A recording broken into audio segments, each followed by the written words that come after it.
Hey guys, welcome back to my channel. Today I just wanted to come to you guys. I know you're probably looking at that title like, oh my goodness. So yeah, this is gonna be a little bit different. Like, I'm not even gonna throw my intro on here because I just wanna get right into it and talk to you guys. A lot of people look at me in my life and they just think that I've had it together for forever, and they just look at me and they just kind of, I don't know, they just think, oh wow, she's about her business, which I am. Don't get me wrong, I'm about my business and I've always been, but I wasn't always this strong. And I just want to share my testimony of where I came from, how I even got to a point where I lost so much weight and completely transformed my life, because it was definitely after a point that I would say that I hit my rock bottom, that God completely showed up and showed out in my life and transformed me. It's awesome because I share this testimony with groups. I've shared this with churches. I've shared it with people. I get to share it. I don't think I've shared it in this entirety with the details to many people, but I do share parts of it with my clients to let them know that sometimes it's good when we go through tough things because it enables us to become our best selves. So basically, I grew up, I'm in no way, shape, or form am I trying to force my religion on anyone, or am I trying to like just throw it in the face with everyone. But I will let you know that this story, I do reference God. I am a Christian, born again believer, and I do reference God a lot in this story because I can sit here and tell you He is the only one who brought me through this and transformed me. And so I have to be obedient and share my story and my full testimony. And so hopefully I don't get emotional, but I'm just gonna be super real. So I grew up in Killeen, Texas, and I always had like a big relationship with God. I had a very close relationship with God from a young age. I was saved at like the age of 5, and I was brought up in the church. I used to go to church even when my family didn't go to church. And then throughout middle school and high school, I was very involved in the church in Killeen. I just was always in the church. Like, I love church. I love God with all my heart. When I came out here to college, though, I had lost a little bit of weight. As you guys know, that growing up for me, I was always extremely overweight, and I just didn't have a lot of confidence. I was always like happy. I had confidence, but not a lot. And I was just kind of shy to myself. So when I came out here to college, I had actually lost a bit of weight. And so I did a lot of things I had never done before. Like, I was a cheerleader. I, was, doing all of these things. I was like in choir. I was doing pageants. I was doing all these things I never did because I had so much new confidence. And you guys, I'm here to tell you, like, when you lose weight and you begin to really transform, you're gonna start to get attention from the opposite sex. And for me, like, I had boyfriends in the past, but I started to get so much more attention. And I don't know, I was doing so much, and I always knew, like, you should guard your heart. I knew that sex before marriage wasn't right, and, but I was not perfect, like so many of us are not. And so I met who I thought was like my Prince Charming. You know how we all think of our like dream man? Like, I met this man and I was like, oh my gosh, he's my Prince Charming. I met him, he was in a fraternity, I was in a sorority, and he just seemed like everything, right? And so I fell madly in love. I'm a nurturer. I'm the type of woman who's like a super nurturer. Like, I love being that nurturer. I want the best for you. I want you to reach your goals. I want us to be a power couple. Like, and so, yeah. So with that relationship, it moved very, very fast. Like, we literally had got together around December. I was 20. He was 20 as well. And then in February, I turned 21. And yeah, things were just going fast. And I'm gonna try not to make this video too long, so I'm gonna try to just hit it on the main points. And so I was in school. I was like a junior at the time, and he actually lived, he was from Illinois, but he was like living, like, he was kind of, I don't know, he was kind of all over the place, but he was at the time in Dallas, going to a school there and like living there. And then I would just go to Dallas to see him. He would come to Austin. And then he was like gonna be moving out here, so he moved out here for a little bit. So it was kind of like always like, it was kind of long distance, but yeah. So we started arguing kind of a bit more because he had some stuff going on back home. And so we started arguing a bit more than usual. He had some things going on back home, and I don't know, but we had started arguing a lot more than usual. We usually didn't argue as much, but we started arguing a bit more. And I don't know, it was just kind of a lot. So he had to go back home to handle some business, I guess, like that had come up. I think it was like an old court case. I wasn't sure exactly. And that was the reason why we were arguing, because I didn't feel like he was being completely honest about everything. So he ended up going back home, and I was going to New Orleans for a sorority conference there. So this is kind of when my life, I would say at the time, began spiraling out of control and getting a little bit crazy. And I just, yeah. So on my way back from the sorority conference, my sorority sister was driving. I was in the passenger seat, and my other sorority sister was in the back seat. My sorority sister who was driving lost control of the car, and we flipped 3 times. If you guys saw my other video, I do have a scar on my arm. Thank God, by the grace of God, we walked away okay. I just had some contusion, some swelling, you know, some severe road rash on my right arm. And like I said, I was just really swollen. And after that car wreck, it was just super scary. He knew about it, and he had actually called my mom, and like, it was just crazy. Because I think someone at the scene had actually just saw on my Facebook that he was my boyfriend, like called him, and then it was crazy. But I ended up having to stay with my roommate at the time, my old roommate. So she wasn't my roommate anymore, but she was a roommate that I was really close with. I ended up having to stay with her because I was so swollen. I couldn't even like buckle my pants. I couldn't do anything. And so she really helped me out a lot. I was staying with her. And of course, still during that time, my boyfriend at the time and I, we were arguing like crazy. Well, about a week and a half goes by, and I start to feel weird, and something weird happens to me. I actually start spotting. And if you guys don't know what spotting is, it's basically when you start to kind of like, you think you're having your menstrual cycle, but it's really just spotting. And I had never had that before, and I was the type of person who's always been regular, so I knew right away that something was wrong. And so I told my roommate Megan, and we went and got a first response test. And he was on FaceTime, and I took the test, and it was positive. And I just remember absolutely breaking down because I couldn't believe what I was seeing. I could not believe and wrap my head around the fact that I was pregnant. I just couldn't believe it. It just seemed like one thing was hitting me after another, and I just couldn't handle it. And he was like kind of like happy. I don't know, like he wasn't there, of course. Like, so we're on FaceTime. He's not even in Texas, and I'm just freaking out because I'm like we're arguing, like this is like rocky relationship. Like, yes, I love him, but I was so scared. It was just so scary. And Megan, she was actually pregnant. She was due in May. And so this is March when this happened. So I was just so scared, but she really helped me like get my insurance and everything taken care of, and kind of start making plans and finding a doctor and all this stuff, which again was super scary for me. I didn't have any family here in Austin. My family was still living in Killeen at the time. Financially and everything, I always supported myself, like my family. You know, I just don't come from a family that, you know, can support me. So it was scary. Again, I'm a junior in college.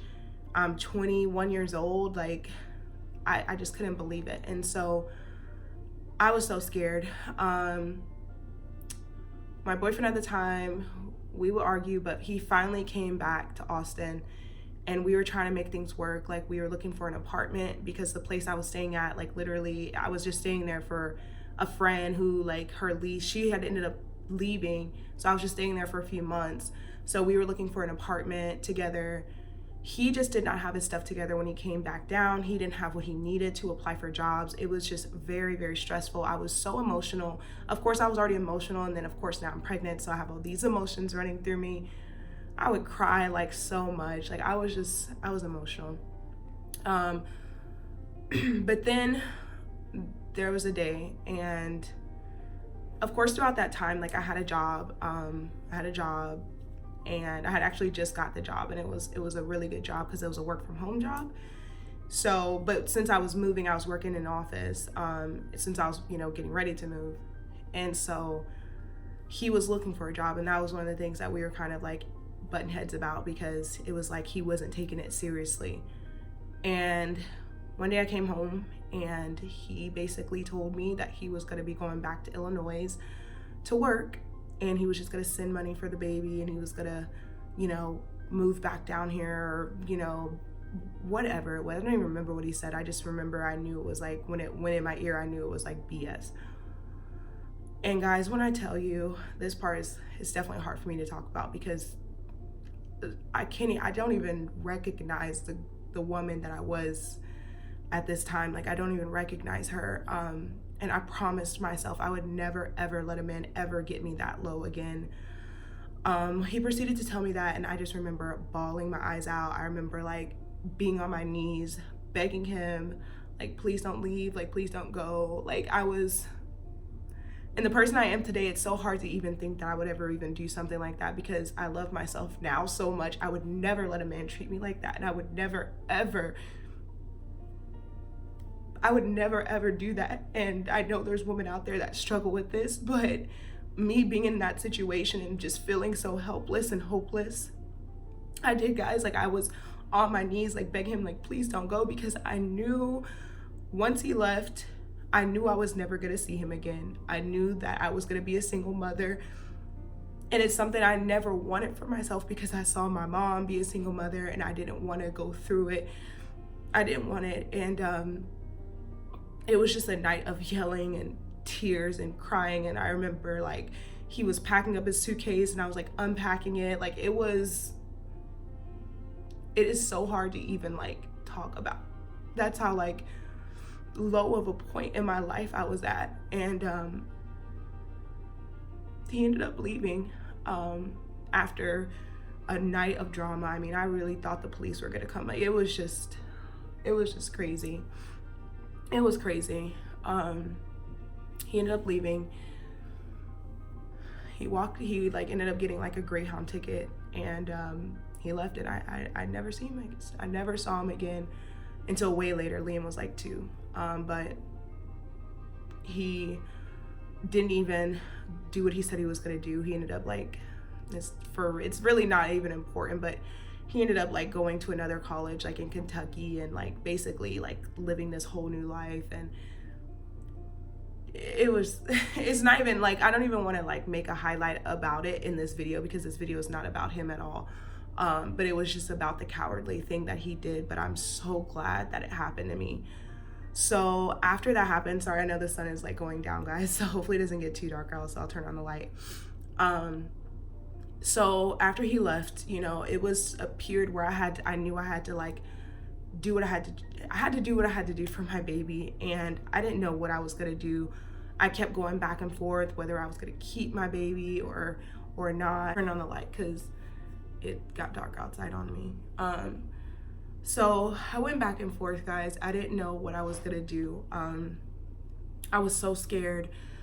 I was like scared of what people were gonna think about me being pregnant. I was scared of what people were gonna think about me being pregnant. I was scared of everything. Like, I was just so scared. I didn't know how I was gonna live. I didn't know how I was gonna support this baby. I didn't know.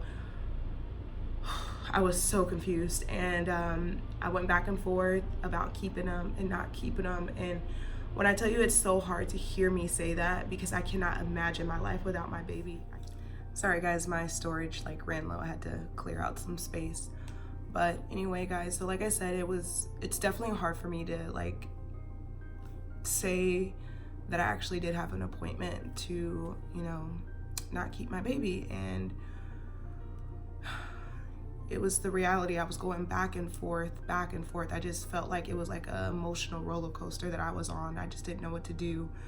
Until this day came. I was driving. I will never forget. I was driving home from work, and my phone rang, and it was Megan, my roommate from before. And she had, by this time, she had her baby in May. She had moved out to San Antonio, which is about an hour and 20 minutes from where I'm at in Austin. And she's married. She had a husband out there. And so she had called me and she was like, Nisha, I just want you to know that you are so beautiful. You are so strong. She was saying all these things that I really didn't feel at the time. And so it was so comforting to hear that. But she kept talking. She was just like, I know you're going to be an amazing mommy. You're going to be such an incredible mom. Your baby's going to love you so much. She was like, I just want to let you know that me and Stanley, her husband at the time, we were talking, and we want you to come out here to San Antonio with us. Like, we have a room. We want you and Liam to stay in, and we can help each other, and we can do this together. You know, I know you want to go to grad school. Like, we can do this together. And it was just like something about her voice, you guys. Like, Of course, like, it was Megan, I talked to her all the time, but it was just something about that day, something about her voice that hit me. And this spirit of peace, you guys, like, just came over me. Like, from me, who every single day I was fighting, you know, the stress and the fear and the worry and the anxiety every single day, it was like hearing her say that to me on the phone just gave me this sense, like a flood of peace. And I knew in my heart that everything was gonna be okay. And it just clicked for me, like something in my soul clicked, and my heart just began to just cry out. And it was overwhelming. It's really hard for me to explain what happened, but it was just like God allowed her voice to just give me just a sense of peace in what she was saying. She loved me that much to say that me and my baby could come live with her. And it was just, of course, like, I didn't end up moving out there with her, but I knew at that time, I knew at that point that everything was going to be okay. And so I got off the phone with her and I just began to talk to God, because I knew he was trying to tell me something. I knew he was trying to speak to me. And it was like I was so consumed with so much fear before that I couldn't listen. And so I just began to talk to God, and I was like, God, like, what do you want me to do? Like, I'm so lost, I'm so confused. And I was like, do you want me to move? Like, what do you want me to do, God? Like, and he just began to tell me, like, everything is gonna be okay. Every need that you have, that you will, you know, have when the baby gets here, I will take care of it. Like, everything is gonna be okay. And again, guys, this peace came above me. Like, it just came over me and flooded on me like an ocean. Like, I can't even begin to explain what I was feeling at this time. And, you know, all that worry and anxiety, it stopped. I mean, I'm not gonna sit here and say I was 100%, you know, like, didn't worry at all, but I was just like, I knew that everything was gonna be okay. Like, I had no more, you know, it's like if you were like stressed about a problem or something, and then like a solution comes and you no longer have to worry about that problem anymore. That's the same feeling I felt. And I did not know why, but it was like I did not worry anymore on the level that I was worrying before. So right away, I called and I canceled the abortion appointment that I had booked. I canceled it, and I was just like, I'm gonna keep my baby. No matter what I have to do, I'm gonna keep my baby. I know I could do this. I know I'm not alone anymore. Like, I know that God is in this and he is going to take care of me. And guys, I kid you not, that every need was met. I had an amazing baby shower. I had sorority sisters giving me all of these amazing gifts. I had people calling me, giving these big, I'm talking like big pack and plays, brand new, all these clothes, so much stuff, like everything I needed, everything, like nothing, I didn't need anything. I had a surplus. I had a surplus of things for my baby. I had everything, you know? I had so much stuff, guys. Another big concern and issue I had was an apartment. As I reminded you guys, like, we were looking for apartments before he left, and I didn't know where I was gonna live. And I ended up getting a perfect apartment. I didn't know how in the world it happened. I was approved for the apartment. It was beautiful. I moved in well in enough time before my due date. Literally, like, the whole soccer team helped me move in. Like, I didn't have to lift a finger. I didn't have to lift a finger. It was the most amazing thing watching God put everything into place. Like, it was amazing. Another huge issue was that my son's due date was December 4th, which would have been right in the middle of finals week. And I was like, I have to take my finals. Like, I cannot, like, I have to take my finals. So I was stressed about that. I was able to take my finals, guys. Like, I literally had to be induced because I didn't even go into labor on my own. It was like, I didn't end up having him till December 10th, and I had to be induced. So it all worked out. I took my finals. I had one of the best semesters grade-wise I had ever had. It was a beautiful thing. That semester went by. Everything worked out so good. 41 weeks, December 10th, I ended up having my baby boy. December 10th at 6:42, he was 7 pounds, 7 ounces, God's perfect number. And he was so beautiful, more beautiful than I could ever imagine, more beautiful than I dreamed of, just beautiful. And he became my why. Like, when I laid eyes on him, like, I knew I was in love. I really felt what love was. So after I had him, I wasn't done with school. I still had like 2 more classes, so I had another semester. Again, my sorority sisters helped me out so much. My family came down for a little bit, before they went back home. But I had a lot of help while I was in school. Like I had plenty of babysitters, like everything worked out perfectly. It was then I decided to get healthy and I had my weight loss journey, and that is when my life changed for the better, even more better. Like after I graduated magna cum laude, so with honors, right on time, did not delay. I got an amazing job right after college graduation. I was able to provide for my baby like no other. Like I was making a lot of money like right after graduation, and it was just amazing. And I ended up losing over 100 pounds shortly after that. My journey had started and I lost a ton of weight.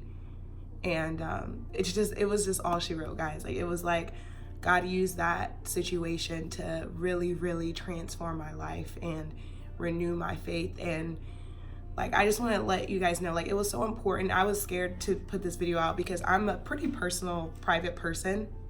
But my story, of course, I did get to share my journey in People Magazine, Access Hollywood Live, and a lot of other like publications. So I kind of, you know, got out of my bubble a bit, but I'm actually going to be putting this on my Facebook, and I have a lot of, you know, followers now on Instagram. And I don't know, it's always scary, but I know that God doesn't bring us through situations for us to keep quiet about them, because I know that there may be women going through what I was going through at the time. And I'm here to tell you that there is light at the end of the tunnel. You are not alone. There's a God that loves you and that will see you through. Is if you, all you have to do is just give your situation to Him. It doesn't matter who walks out of your life, because I promise you, I felt like I had no one, even though I did. I just felt like I had no one. The people that I loved, that I thought I loved, walked out of my life, left me, abandoned me. But I'm telling you, God will be there no matter what. And I just want to let you guys know that, because if I didn't trust in Him during that time, I really just don't know where I would be. But He is so faithful. And if you put your trust in Him, He will not let you down at all. So yeah, don't want to get all emotional on you guys, but that I just wanted to share my story, my testimony with you guys, again, to encourage you, whatever you're going through. If you're going through something right now, I just wanted to encourage you. If you guys are not already subscribed to my channel, please hit that bell notification and that subscribe button below. Feel free to follow me on Instagram, NishaFitness_. If you guys are just now starting a weight loss journey yourself and you need some guidance, I have a free guide for you below. You can download just by clicking that link. As always, I love you guys. Thank you so much for watching this video. I know it was a little bit long, but I just wanted to let you guys know my story in its entirety. Have a beautiful night, and I will see you guys in my next video.